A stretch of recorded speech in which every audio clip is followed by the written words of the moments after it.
नमस्कार, मी भाऊ तोरसेकर. तुम्ही बघत आहात प्रतिपक्ष. मित्रांनो, मी नेहमी एक गोष्ट अनुभवातून तुम्हाला सांगितलेली आहे की ज्या वेळेला लाभार्थी असतात, एखाद्या व्यवस्थेचा फायदा मिळवलेले लाभार्थी जे असतात, आणि समाजाचे दोन घटक असतात. एक, त्या समाजात ज्यांना सर्वाधिक लाभ मिळत असतात असा एक घटक असतो, आणि दुसरा, त्या व्यवस्थेमुळे ज्यांच्यावर अन्याय होतो किंवा ज्या व्यवस्थेमध्ये ज्यांना वंचित राहावं लागतं असा दुसरा घटक असतो. आणि आपल्याला त्याच समाजाचा घटक असूनसुद्धा लाभ मिळत नाहीत, फायदे मिळत नाहीत किंवा उपयोग होत नाही, म्हणून त्या व्यवस्थेविषयी तक्रार करणारा दुसरा घटक जो असतो त्याने त्या समाजव्यवस्थेमध्ये आपला अधिकार दाखवण्यासाठी आंदोलन करणं हा त्याचा अधिकार असतो आणि त्याने आवाज उठवलाच पाहिजे. पण दुर्दैव असं आहे, अलीकडल्या काळात आपण बघितलं तर एक गोष्ट नजरेत भरणारी आहे की हा वंचित राहिलेला घटक असतो, त्याच्या त्या व्यवस्थेविषयी फारशा तक्रारी नसतात, पण त्याच व्यवस्थेचे अधिकाधिक लाभ उठवणारा जो घटक असतो त्याचे जे म्होरके असतात त्यांची मात्र त्या व्यवस्थेबद्दल प्रचंड तक्रार असते, कुरकुर असते, राग असतो. आणि असे जे लाभार्थ्यांमधले म्होरके असतात, चुळबुळे असतात, चळवळे असतात, ते वंचिताच्या नावाने चळवळी सुरू करतात, आंदोलन सुरू करतात, ज्याला नरेंद्र मोदींनी आंदोलनजीवी असं म्हटलेलं आहे. आता लक्षात घ्या मित्रांनो, मी असं का म्हणतो, तुम्ही सगळ्या बहुतांश डाव्या, पुरोगामी, सेक्युलर अशा आंदोलनकर्त्यांकडे बघा, ते अत्यंत सुखवस्तू असतात. गरिबांच्या नावाने भीक मागणं म्हणजे NGO असं म्हणायची पाळी आज आलेली आहे. तुम्हाला आठवत असेल तर गुजरातच्या दंगलीमध्ये पिडले गेलेले, नाडले गेलेले, त्यांचं पुनर्वसन, त्यांचा न्याय याच्यासाठी लढणाऱ्या तिस्ता सेटलवाड यांनी त्या मदतीच्या रूपाने आलेल्या पैशातून किती चैन केली याच्याविरुद्धचे खटले पडलेले आहेत सुनावणीला. जाफरी नावाचे, अहसन जाफरी नावाचे काँग्रेसचे माजी खासदार हे अहमदाबादच्या कुठच्या तरी सोसायटीमध्ये घरं पेटवली गेली, त्यात होरपळून मरण पावले. त्यांच्या पत्नीला पुढे उभं करून तिस्ता सेटलवाडने अनेकदा सुप्रीम कोर्टात खटले लढवले. आणि दुसरीकडे त्या सोसायटीच्या काय म्हणतात त्याला फायदे म्हणजे त्यांचं पुनर्वसन होण्यासाठी जगातून मदत मागवली, आणि त्या आलेल्या मदतीतून स्वतःची प्रॉपर्टी तयार केली, स्वतःची चैन मौज केली. आणि त्याच सोसायटीच्या लोकांनी, मुस्लिमांनी तिच्याविरुद्ध FIR दाखल केलेला आहे, गुन्हा दाखल केलेला आहे. मुद्दा इतकाच की जेव्हा वंचिताचे लढे लाभार्थी लढवतात तेव्हा ते उरलं सुरलं जे वंचितांना मिळतं किंवा वंचितांच्या हक्काचा धंदा करून आपली तुंबडी भरत असतात, ही वस्तुस्थिती आहे. आणि त्याला पंतप्रधान नरेंद्र मोदी आंदोलनजीवी म्हणतात. शाहीनबाग या आंदोलनाच्या वेळेला तुम्हाला आठवत असेल, कॅमेऱ्यासमोर ज्या मुस्लिम महिला उभ्या असायच्या त्यांना प्रॉम्प्टिंग करायचं काम तिस्ता सेटलवाड करत होत्या. प्रशांत भूषण किंवा योगेंद्र यादव हे त्यावेळेला शाहीनबागच्या आंदोलनासाठी मानवतावादी झालेले होते. किसान आंदोलनाच्या वेळी ते किसान म्हणजे शेतकऱ्यांचे नेते झालेले होते. इतर वेळेला ते लोकशाहीचे संरक्षक म्हणजे आंदोलनजीवी, कुठल्या ना कुठल्या आंदोलनावर परोपजीवी असल्यासारखे, पॅरासाईट असल्यासारखी ही माणसं जगत असतात.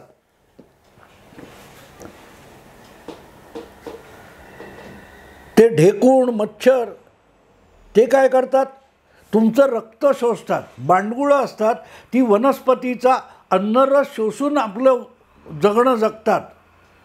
स्वतःचं अन्न पण बनवत नाहीत. दुसऱ्याचं शोषण करून जगणारी बांडगुळं म्हणजे आंदोलनजीवी. दुसऱ्याच्या दुःखावर आजारपणाचे जे विषाणू असतात हे तुमच्या रक्तपेशींना कन्व्हर्ट करून त्याच्यावर आपला विस्तार करतात. आंदोलनजीवी हे आजकालचे तसे झालेले आहेत. ती आंदोलन न्यायासाठी नसतात, ते आंदोलनं न्यायासाठी नसतात. ती वंचितांच्या दुःखाचं भांडवल करून आपलं पोट भरणं, आपली तुंबडी भरणं हा त्यामागचा उद्देश असतो. आणि म्हणूनच आता परत एकदा निवडणुकीच्या तोंडावर जे दिल्लीच्या सीमांवर किसान आंदोलन भडकलेलं आहे ते सुद्धा आंदोलनजीवी लोकांचं आहे. त्या आंदोलनाची जी काय 8-10 दिवस आधी पूर्वतयारी चालली होती, निघाले अन्नदाता किसान, निघाले आंदोलनाला, निघाले सीमेचे गुजरात काय त्या दिल्लीची बॉर्डर अडवायला निघाले म्हणून दाखवलं जात होतं. बघत होता 6 महिने पुरेल एवढं रेशन, खाणं पिणं, त्यासाठी आवश्यक असलेले काय ते रेशन, काय खाद्यपदार्थ याचे ट्रकच्या ट्रक भरून, अरे ज्यांच्याकडे आंदोलनाला जाताना 6 महिने इतकं अन्नधान्य, खाणं पिणं आणि चंगळ, तूप, तेल, काय म्हणाल ते, गॅसचे सिलेंडर, ही सगळी सज्जता असते, त्यांना तुम्ही वंचित म्हणणार मित्रांनो, गरीब म्हणणार. ज्यांच्या घरात चूल पेटवण्यापासून मारामारी असते त्यांना वंचित म्हणतात मित्रांनो. आणि त्यांच्यासाठी आंदोलन करायला निघालेले 6 महिन्याचा शिधा घेऊनच प्रस्थान करतात. कळलं मी का म्हणालो ते? आंदोलनजीवी हे वंचितांच्या जगण्यावर जगणारे किंवा त्यांचं शोषण करून जगणारे बांडगुळं किंवा परोपजीवी आहेत. पहिली गोष्ट लक्षात घ्या, गेल्या वेळच्या किसान आंदोलनातून पण हे उघड झालं. एक तर हे लोक शेतकरी नाहीतच. दिल्लीत यापूर्वी 2 वर्षापूर्वी झालेलं आंदोलन आणि आत्ता होणारं आंदोलन हे बारकाईने बघितलं तर तुमच्या लक्षात येईल की राजस्थानमधून काही किरकोळ, पंजाबमधून मोठ्या संख्येने, हरियाणाचा काही भाग आणि पश्चिम उत्तर प्रदेशचा काही भाग, ज्याला जाटलँड म्हटलं जातं, अशा भागातूनच ह्या आंदोलनाचा भडका उडतो. या खंडप्राय देशामध्ये जाटलँड आणि त्याचा परिसर सोडला तर शेतकरी नाहीच का? शेती होत नाही का? बिहारमध्ये, बंगालमध्ये, पूर्व उत्तर प्रदेशमध्ये, मध्य प्रदेश, राजस्थान, गुजरात, महाराष्ट्र, कर्नाटक या सगळ्या राज्यात शेती होत नाही. हा जर शेती विषय आणि काय ती शेती ही असह्य झालेली आहे आणि शेतकरी हा कासावीस झालेला आहे म्हणून हे आंदोलन आहे असाच दावा असेल तर एक प्रश्न विचारावासा वाटतो की ते आंदोलन त्या जाटलँडच्या पलीकडच्या भागात का होत नाही? जे 3 किसान कायदे रद्द करण्यासाठी गेल्या वेळेला जवळजवळ काही महिने दिल्लीची, या देशाच्या राजधानीची कोंडी करण्यात आली. पोलिसांनी अडवलं असतानासुद्धा प्रजासत्ताक दिनी लाल किल्ल्यापर्यंत धडक मारण्यात आली. हे सगळं किसानांचं आंदोलन होतं. लाल किल्ल्यावर जाऊन खलिस्तानचा झेंडा फडकवणं यामध्ये किसानांची कुठली मागणी असते? याचं कारण सरळ आहे मित्रांनो की वेगवेगळे मोदी विरोधी, भाजप विरोधी, केंद्र सरकार विरोधी आणि भारत विरोधी असे जे फोर्सेस आहेत, अशा ज्या संघटना आहेत, संस्था आहेत, यांनी एकत्रित येऊन शेतकऱ्यांचं आंदोलन, वंचितांचं आंदोलन म्हणून हा विषय पुढे केलेला आहे. शेतकऱ्यांच्या मागण्यासाठी आपण महाराष्ट्रात नाशिक, सुरगाणा वगैरे त्या भागातून मुंबईच्या दिशेने 2-3दा आलेलं शेतकऱ्यांचं आंदोलन किंवा शेतकऱ्यांचा मोर्चा, लाँग मार्च बघितलेलं आहे.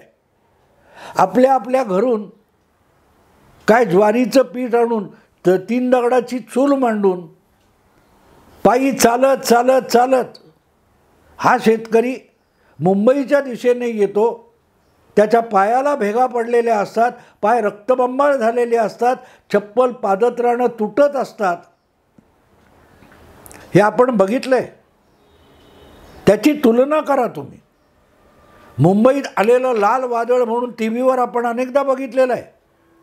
नाशिक वगैरे धुळे भागातून हे आदिवासी आणि गरीब शेतकरी मुंबईवर चाल करून येतात आणि पंजाबमधून दिल्लीच्या दिशेने निघालेलं शेतकऱ्यांचं आंदोलन, याची तुलना होऊ शकते? हजारोच्या संख्येने ट्रॅक्टर्स, टँकर्स, ट्रक भरून प्रचंड खाण्यापिण्याच्या सुविधा घेऊन ही मंडळी धरणं आंदोलन करायला येतात. तेव्हा ती कुठल्या हेतूने आलीत याच्यावर प्रश्नचिन्ह लागत असतं. आणि अशा आंदोलनाला परदेशी मदत मिळत असते, वेगवेगळ्या मार्गानेही येत असते. हे आता लपून राहिलेलं नाही. कारण अशी आंदोलनं सरकारविरोधी करून सरकारच्या विकास कामांना, सरकारच्या कायदा सुव्यवस्थेला सुरुंग लावणं, यासाठीच परदेशी मदत मिळत असते. ती वेगवेगळ्या NGOच्या नावाने पाठवली जात असते. मध्यंतरी तुम्हाला आठवत असेल, न्यूज क्लिक नावाच्या एका माध्यम संस्थेवर CBIने, EDने धाड घातली होती आणि काही पत्रकारांनासुद्धा विचारपूस करायला उचलून नेलेलं होतं. 32 कोटी रुपयाची रक्कम या संस्थेला पाठवण्यात आली. त्या संस्थेचा संचालक आजसुद्धा तो पूरकायस्थ म्हणून तुरुंगात आहे. त्याच्याकडे आलेले 32 कोटी वेगवेगळ्या मार्गाने कोणाकोणाला दिले गेले त्याची बारीक सारीक तपशील आलेला आहे. अशी जी आंदोलनं चालवणारे आहेत आणि प्रामुख्याने सरकारविरोधी, सरकारी धोरणाच्या विरोधामध्ये काम करणारे आहेत, अशा संस्था, चळवळी, कार्यकर्ते यांना त्यातून पैसे पाठवले जातात. आणि त्या न्यूज क्लिकला पैसे पाठवणारा कोण आहे तर त्याच्याकडे चीनच्या कम्युनिस्ट पक्षाचं आणि चीन सरकारचं प्रसिद्धीचं कॉन्ट्रॅक्ट आहे. तो अमेरिकेत असतो. एक श्रीलंकन माणूस अमेरिकेत असतो आणि तो चीन सरकारच्या प्रचारासाठी करोडो डॉलर्स घेतो. त्यातले काही डॉलर्स तो भारतातल्या एका माध्यम संस्थेला पाठवतो आणि ती माध्यम संस्था ही कधी नक्षलवादी, कधी खलिस्तानी अशा संस्थांना त्यातून मदत करते. आता माध्यम संस्था जी आहे तिने नक्षलवादी चळवळीला आर्थिक मदत देण्याचं कारण काय असतं? इथे तुम्हाला कळेल की हे आंदोलनजीवी आहे. कुठल्याही देशाचं सरकार अस्थिर करून टाकायचं यासाठी पैसा पुरवला जात असतो. आपले शत्रू देश त्यासाठी शस्त्रावर आणि सैन्यावर खर्च करण्यापेक्षा गद्दारांना पोसण्याचं काम करत असतात. भारताचे गद्दार हे चीनसाठी, पाकिस्तानसाठी मित्र असतात. भारतामध्ये 93 साली झालेले किंवा त्याच्यानंतर अनेकदा झालेले जे बॉम्बस्फोट आहेत ते बॉम्ब जागोजागी लावणारे कुठून पाकिस्तानातून आलेले नव्हते, इथलेच होते. त्यांना हाताशी धरून, त्यांना आवश्यक तितका पैसा पुरवून, वेगवेगळी लालूच दाखवून त्यांच्याकडून ही घातपाती कृत्य घडवून घेण्यात आली. जी घातपाती कृत्य ISIने भारतातल्या गुंड गुन्हेगारांना हाताशी धरून केलेली होती, काहीशी तशीच गोष्ट ही देशाचे हितशत्रू जे कुठे युरोपमध्ये, अमेरिकेत असतात, ते इथल्या असल्या विकाऊ चळवळकर्त्यांना पैसे पुरवून सरकारच्या कुठल्या कुठल्या विकास कामामध्ये, तुम्हाला माहिती आहे नर्मदा आंदोलन किती झालं, आज ते संपलं आहे. पण जवळजवळ 10 वर्षात पूर्ण होणारा प्रकल्प 25 वर्ष लांबला, पण तो प्रकल्प पूर्ण झाला आणि गुजरात सुजलाम सुफलाम झालेला आहे. त्याच्यात अडथळा निर्माण करणं, त्यासाठी आंदोलन उभं करणं, यासाठी पैसे येतात आणि त्याच्यावर अनेक चळवळी आणि चळवळीचे नेते आपली हौस मौज चैन करत असतात. तेव्हा गांधीजींशी आपली तुलना करायची किंवा गांधीजींनी आपल्याला सत्याग्रहाचा अधिकार दिला, घटनेने आपल्याला अमुक तो अधिकार दिला आहे, हे सगळं म्हणणं वेगळं.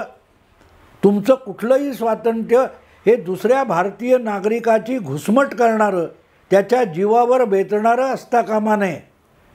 घटनेने जितकं या देशातल्या चळवळकर्त्यांना स्वातंत्र्य दिलेलं आहे तितकंच इतर नागरिकांना, सामान्य जीवन जगणाऱ्या कोट्यवधी नागरिकांना तेच स्वातंत्र्य मिळालेलं आहे. त्यामुळे तुमचं आंदोलन हे उर्वरित नागरिकांच्या जीवावर येणारं असता कामा नये.